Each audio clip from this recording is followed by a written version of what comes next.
Découvrez un extrait exclusif de ce livre audio et profitez d'un essai gratuit sur Audible via le lien dans la description. Sur la vaste place du procès, devant le ministère de l'Air, la foule commençait à s'amasser. Privée à la fois de métro, d'autobus, de taxis, de travail, de journaux et de radios, les Parisiens désorientés cherchaient des nouvelles. Ils devinaient confusément, sans la connaître encore, toute l'étendue du désastre et se rapprochaient de l'autorité. Bourgeois, ouvriers, fonctionnaires, commerçants se trouvaient solidaires devant le malheur.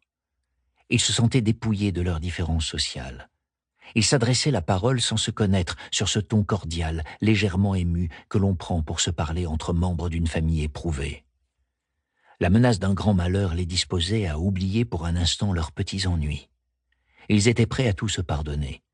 Chacun pensait qu'il aurait peut-être besoin de son voisin et se sentait disposé, à la rigueur, à lui rendre service. Le soleil à son lever peignait de rose le haut des maisons.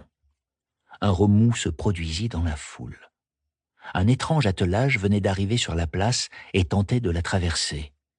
2 huissiers, vêtus de leurs costumes traditionnels, en culotte et la chaîne au cou, tiraient une antique brimballante charrette à bras.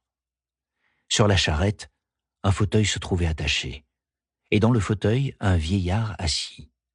La foule le reconnut. Elle avait vu 1000 fois à la radio le visage tout de blanc encadré de Paul Portin, le presque centenaire président de l'Académie des sciences. Le Comité populaire de diffusion de la science avait porté à la connaissance de tous ses travaux sur les atomes. Le boutiquier, l'ouvrier, même les gens âgés qui n'avaient pas une forte instruction, savaient confusément que les atomes étaient des sortes de bolides minuscules mus à l'électricité, qui se déplaçaient à une vitesse formidable, et que la chair de l'homme, comme le bois de la table, comme l'air, comme la pierre du mur, était bourrée de ces atomes. Devant la brusque mort de l'électricité, les gens se demandaient si leurs atomes avaient également disparu, et s'ils pourraient longtemps vivre sans eux. La foule se serra autour de la voiture à bras. Elle se sentait rassurée par la présence de cet homme qui connaissait les secrets de la nature. Chacun avait l'impression de se trouver près de la science elle-même, la science qui explique tout et peut tout. Un monsieur maigre s'empara d'un seau en fer que portait une ménagère, le posa à terre, renversé, grimpa dessus et, d'une voix de coq enroué, parla. « Messieurs, mesdames, citoyens !»« Ouh, ouh !» répondit la foule. « Je ne veux pas vous faire de discours. Je me propose seulement de demander en votre nom à l'éminent savant qui se trouve en ce moment parmi nous de nous donner des éclaircissements sur le phénomène qui vient de bouleverser notre vie. Vive Portin! La parole à Portin! Portin! Portin! Portin !» Le savant tremblait d'émotion dans son fauteuil et faisait avec la main des gestes de dénégation. Alors, un gigantesque ouvrier fendit des groupes et parvint jusqu'à la charrette. C'était un métallurgiste, un ancien du métier, à la peau recuite, un vieux compagnon qui avait résisté à 30 ans d'usine. Sa main droite, avec laquelle, à l'atelier, il donnait toutes les 2 secondes le même coup de marteau sur des rivets toujours pareils, restait fermée autour d'un manche imaginaire. « Écoutez, monsieur Portin, nous, on est là. On ne sait pas, et on veut savoir. Vous savez, la science. Il faut nous dire. Qu'est-ce qui se passe? Quand est-ce que ça va finir ?» Le vieillard péniblement se leva de son fauteuil. Il tremblait. « Mes bons amis, » dit-il. Sa voix aigrelette ne portait pas à plus de 10 mètres. « Mes bons amis, je ne peux rien vous dire, je ne sais rien. On n'a jamais vu ça. Notre science est une science expérimentale. Or, le phénomène qui vient de se produire ne correspond à rien de ce que nous savons. C'est en violant toutes les lois de la nature et de la logique que l'électricité a disparu.